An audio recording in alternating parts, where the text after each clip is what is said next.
What's going on, guys? So I have a very interesting project that I undertook here to make the new third generation Reese Goosebox work a little bit better and more conveniently whenever we plan on using it. I want to go over it with you here real quick. Hang tight, I'll be right back.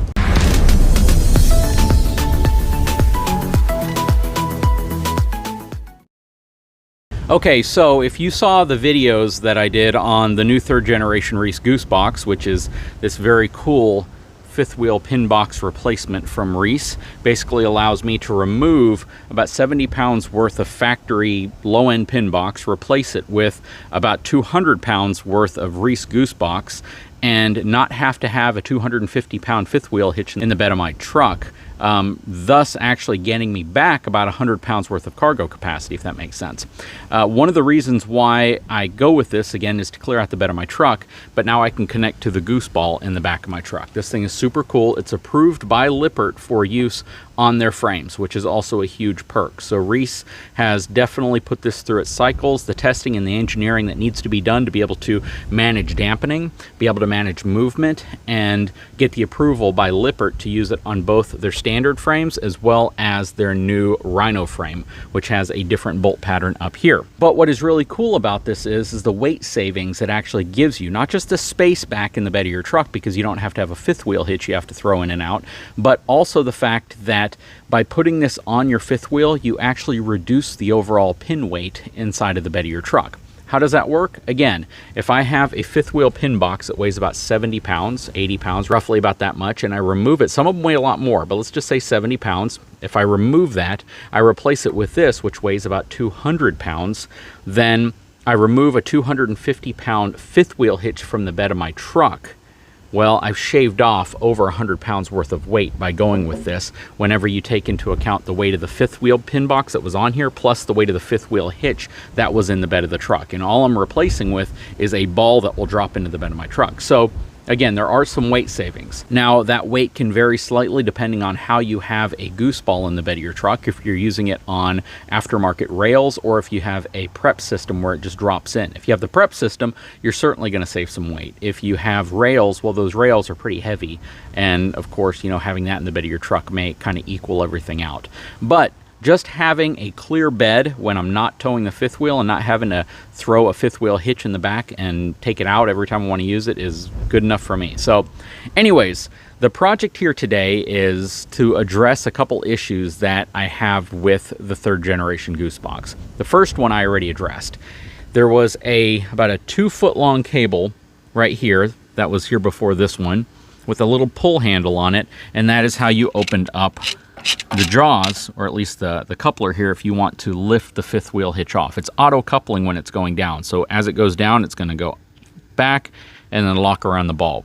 But to remove it from the ball, you need to pull back on this. And you can either do it by hand and just wait until it lifts off, or there was a little stop that you could put right here. This would go over and the stop would hold this back like that, and it would just allow you not to have to hold the handle back. The problem with that system was it was very, very inconvenient. Let me show you why. When uncoupling, you're standing roughly right around here because your tailgate's going to drop to about here. And believe it or not, trying to reach a little handle from here requires me, at least, to lay over the bed of the truck, over the tailgate, flat on my stomach, just to be able to barely reach it. And if for some reason I lose grip and it flops over here, I can't reach it at all. I have to crawl into the bed of my truck to be able to get that little cable so I can open up the coupler. It just is not a good design. So I ordered on Amazon some stainless steel cable, right? Very cool. It is 1/8 inch. It does not have the rubber sleeve on it, but theirs didn't either. I got a little thimble piece down here at the bottom. It's a little loop that I looped around, crimped it tight, and then I put the retaining bolt back in place. And I cut this to 4.5 feet. So now I have all the slack I need. And I don't even use that really anymore. But what I did up here, and this is kind of interesting, I have this really cool, super, super high capacity magnet. This thing is very cool. It's stainless steel, at least it's surrounded by stainless steel. And I have this little kind of a wire clamp. It's stainless steel and it has a rubber surround to it, and then it comes with a Phillips head screw which tightens it into the magnet. And I simply put it right there. Now, from here, I could be standing behind my tailgate, and check that out. No problem at all opening and closing the coupler. Now, I do have to hold it open, so that's the only thing. There's nothing to keep it open, so whenever I'm lifting it up, I don't have to hold this. I will have to hold this open. So that's the key. Now, here's the other cool part about it. Let's say I don't want to walk that far in behind my tailgate. I can simply pull hard enough, and the magnet will release, and I can pull from here, from the side. So I don't have to be behind my truck if I don't want to be. So that's really cool. And kind of the cool thing I've figured out by doing this also is when I'm done and I want to put this away, I can essentially magnetically clip it anywhere I want and put that up here, and now it's tucked out of the way. So very, very cool little setup. I'll put a link to the different things, the different parts that I purchased on Amazon, if this is something you may want to do yourself. The whole project took me all of 5 minutes once you have the right stuff. But yeah, worked out super, super well. Very, very pleased with this. But this only addresses one of the two problems that I encountered, or the two challenges. But it just works so well now. So I just flip that out. Check that out. The magnet's strong enough to be able to hold that angle. If I pull down any harder, it's gonna pull it off. But for what I wanna use it for, this is absolutely perfect. And it gives me the ability to move this around if I want, which is really nice. So very, very cool, super convenient, very easy do-it-yourself project, and definitely makes things a lot more convenient. Anyways, the next one is going to be to address this right here. The location of the air valve to inflate the airbag, I've mentioned several times. Even the very, very first video I did on the Goosebox, I knew this might be a problem, and it has been a problem for me, so I am not a fan of how they relocated this. I am a fan of the fact that they made it simpler with less connections, so it's less likely to leak out air at any point, but still not convenient for me. So what I'm gonna do is use these parts that I ordered on Amazon, and I will also put a link to this as well. And I figure this little adapter right here will probably fix all of my problems and concerns.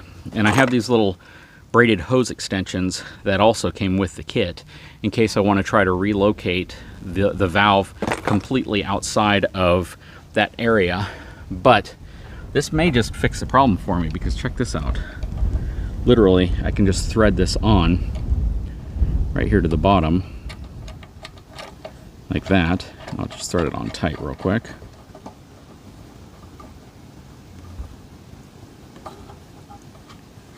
Now I have another little lid on here, which I could probably use the lid that they even provided, so it's a little bit higher quality. Okay, so we have it on, we have it tightened down as far as it's gonna go. Now all I should have to do is press the center core here and see if any air comes out, which it does.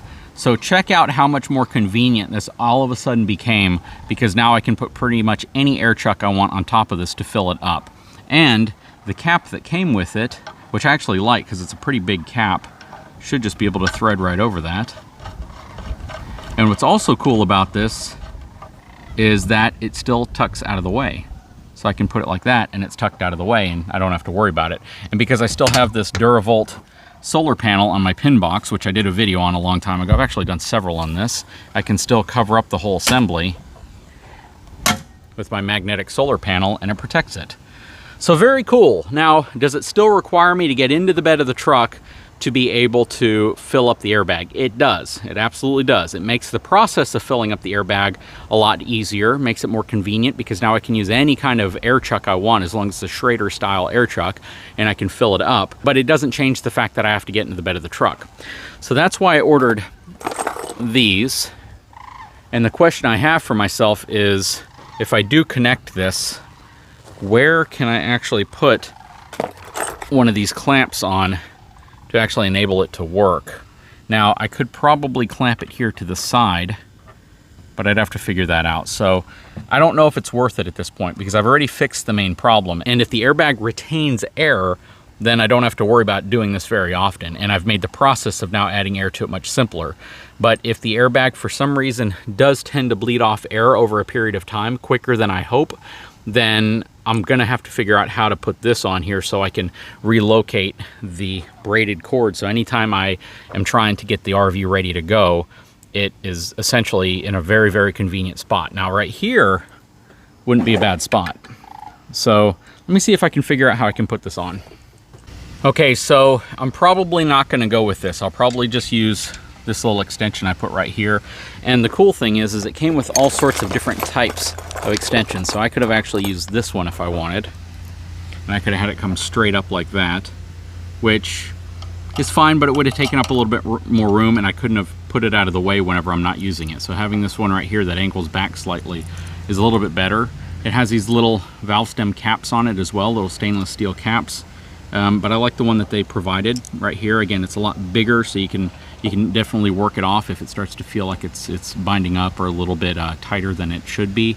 But trying to use that extension, two things. First of all, I couldn't find a convenient place. Sure, I could try to put it somewhere in here, but it would just be as inconvenient as, you know, this one, because I'd still have to get into the bed to fill it up. Secondly, I could try to put it right here, which was kind of my thought, but I don't have enough length, and even if I did, I'm adding another failure point. I'm adding another line over here, and the whole point of this simplified system is that you reduce or remove as many of these potential leak points as possible. So yeah, by adding that, it just kind of introduces another leak point. And the way these clamps work is they have a little spring clip which springs onto the end of this extension, and then you're supposed to kind of bolt that to something like that, which it's not really going to make things a heck of a lot easier for me if you think about it.